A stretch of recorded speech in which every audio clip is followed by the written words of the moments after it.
الحمدللہ رب العالمین والعاقبۃ للمتقین والصلاۃ والسلام علی رسول اللہ صلی اللہ علیہ وآلہ وسلم۔ میرے پیارے دوستو، السلام علیکم ورحمۃ اللہ وبرکاتہ۔ آج ہم جس بیماری کے بارے میں بات کرنے جا رہے ہیں وہ ہے بچوں کا مٹی کھانا۔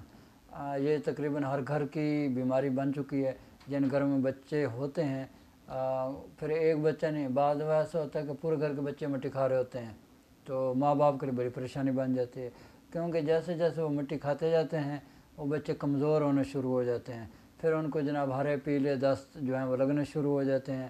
ہر وقت جو بچے ہیں وہ چڑچڑے پن کا شکار ہو جاتے ہیں، ان کو کسی کام کرنے کو دل نہیں کرتا۔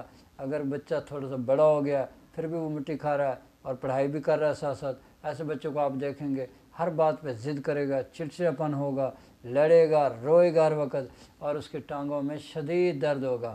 اور بعضوں کو جناب کیا ہو جاتا ہے کہ پھر جناب نزلہ زکام، یہ بیماری بھی اس کے ساتھ لاحق ہو جاتی ہے۔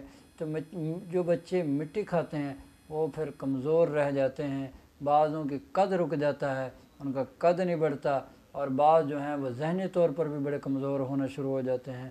تو اس مٹی کے بڑے نقصانات ہیں، اس لیے جن گھروں میں بچے مٹی کھاتے ہیں تو ان کو ہمارا پیغام ہے کہ پریشان ہونے کی کوئی ضرورت نہیں ہے۔ ہم نے اس کے لیے بہترین زبردست قسم کا نسخہ ایجاد کیا ہے، نسخہ تیار کیا ہے، اور سینکڑوں مریضوں پہ الحمدللہ ہم آزما چکے ہیں، اور وہ بچے اب ماشاءاللہ بہترین خوبصورت زندگی گزار رہے ہیں۔ مجھے یاد ہے کہ ڈیرہ غازی خان سے ایک عورت آئی اور وہ اپنے بچے کو ساتھ لائی، تقریباً کوئی 2-3 سال کا اس کا بچہ تھا۔ تو وہ بتا رہی تھی کہ یہ جو بچہ ہے مٹی نہیں چھوڑتا، ہر وقت مٹی کھاتا رہتا ہے، اور جب بھی اس کو موقع ملتا ہے یہ مٹی کھانا شروع کر دیتا ہے۔ تو کہتی ہے کہ میں نے کوئی جگہ نہیں چھوڑی، میں نے اس کے لیے ادویات بھی لی ہیں اور دم بھی کروائے ہیں، لیکن یہ مٹی نہیں چھوڑ رہا۔ ہمیں کسی نے آپ کے بارے میں بتایا، اس لیے ہم آپ کے پاس آئے ہیں، لہٰذا ہمیں کوئی دوائی دیں۔ میرا بچہ جو ہے بہت کمزور ہوتا جا رہا ہے اور مجھے ایسا لگتا ہے کہیں یہ مر نہ جائے مٹی کھا کھا کے، تو آپ مہربانی فرمائیے اس کے لیے کوئی دوائی بنا دیجیے۔ تو جناب اس کے لیے ہم نے ایک نسخہ تیار کیا ہوا ہے اکسیر مقوی خاص کے نام سے، ٹھیک ہے جی۔ یہ نسخہ ہم جو ہیں یہ شربت فولاد عرفانی میں ملا کر دیتے ہیں، اس سے یہ بچہ جی کی جو کمزوری ہوتی ہے، جو فولادی کمی ہوتی ہے، وہ انشاءاللہ تعالی ٹھیک ہونا شروع ہو جاتی ہے، اور بچے کے جو مسل ہیں وہ بننا شروع ہو جاتے ہیں، اور بچہ جو ہے وہ انتہائی مضبوط اور خوبصورت ہونا شروع ہو جاتا ہے۔ اور جو کیلشیم کی کمی ہوتی ہے اس کے لیے ہم خمیر مروارید دیتے ہیں، ٹھیک ہے جی۔ یہ چیزیں ہم استعمال کرواتے ہیں۔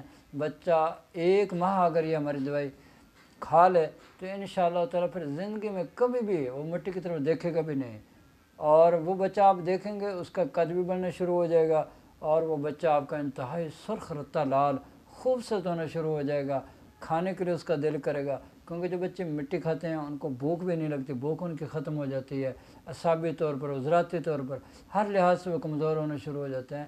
لیکن یہ جو میڈیسن جو میں آپ کو بتا رہا ہوں، یہ ہماری میڈیسن اگر آپ منگوا کر بچے کو استعمال کرواتے ہیں، آپ یقین کریں آپ کا بچہ انشاءاللہ تندرست و توانا ہو جائے گا، صحت مند ہو جائے گا، اور اس کی زندگی میں بہار آ جائے گی۔ وہی بچہ جو ہر وقت روتا رہتا تھا، آپ دیکھیں گے وہ بچہ ہر وقت ہنستا مسکراتا ہوا آپ کو نظر آئے گا، اس کا کام کرنے کو دل کرے گا، اس کی جتنی بھی گروتھ رک چکی تھی، کسی بھی قسم کی گروتھ رک چکی تھی، ہر قسم کی گروتھ ہونا شروع ہو جائے گی، اور بچہ انشاءاللہ تندرست و توانا ہونا شروع ہو جائے گا، صحت مند ہونا شروع ہو جائے گا، اور آپ مجھے اپنی دعاؤں میں یاد رکھیں گے انشاءاللہ تعالی۔ اب میری اللہ سے دعا ہے کہ اللہ تعالیٰ مجھے اور آپ کو اور پوری دنیا کے تمام مسلمانوں کو صحت والی، سلامتی والی، عافیت والی، برکتوں والی، کامیابیوں والی، خوشحالی والی، خوشیوں بھری، سعادتوں بھری زندگی نصیب فرمائے۔ آمین۔ وآخر دعوانا ان الحمدللہ رب العالمین۔